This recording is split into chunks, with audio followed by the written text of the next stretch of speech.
impact on this country. Why is it, do you think, that we have no one beyond yourself from Parliament, for example, or from government that's taken the slightest interest in what we're doing here today, even though we've been promoting it quite widely? It's weird, but it's really not on the agenda. Everyone sees the urgency of housing young families, even housing homeless people, really important during COVID. That's been a major theme. They think they can wait until later before getting round to looking at the issues of older people. It's not a burning, urgent issue because people, however much they're struggling, can stay where they are. They are already somewhere and they can stay there.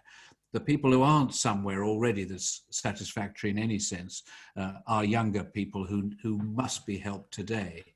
So it gets put on the back burner. We've got a white paper consultation by government on planning, on the future planning system. It has 2 small mentions of older people. They should be fundamental and central in a planning white paper. They're not there. Is there anything that you think that the people listening here today in their various networks and communities might do about this in terms of, you know, moving up the political agenda, helping to get the subject in front of the right people?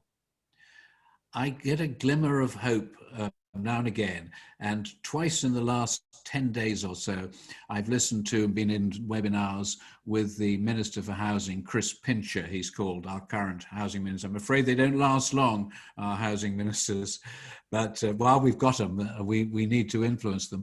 And he was speaking really quite well in terms of recognizing and understanding the issue. His particular take is not just about town centres. He likes that ingredient. Let's use some of those redundant retail and commercial spaces to recreate community, and that older people can be such a strong part of that. But he was also talking about the value to the market, to the housing market, of getting more movement. People are not moving home. We've got a rather frozen market.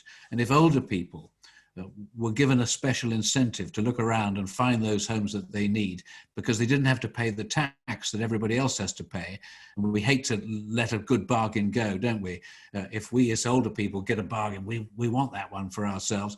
If we could get that movement going, that helps the whole housing market to move. The whole chain behind that one purchase gets opened up. Because older people don't need a mortgage.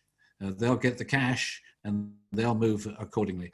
So I think that there are economic arguments that why... It sounds to me that that's a bit of a call to action. And if that is the case, could I ask that you maybe think about articulating that, and we'll put it into the report, because we do need a call for action.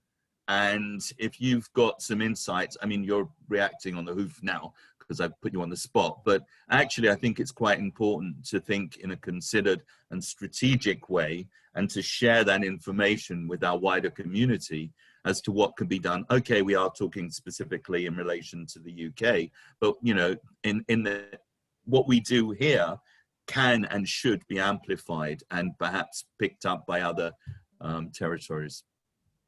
Yeah, absolutely. Was that a yes?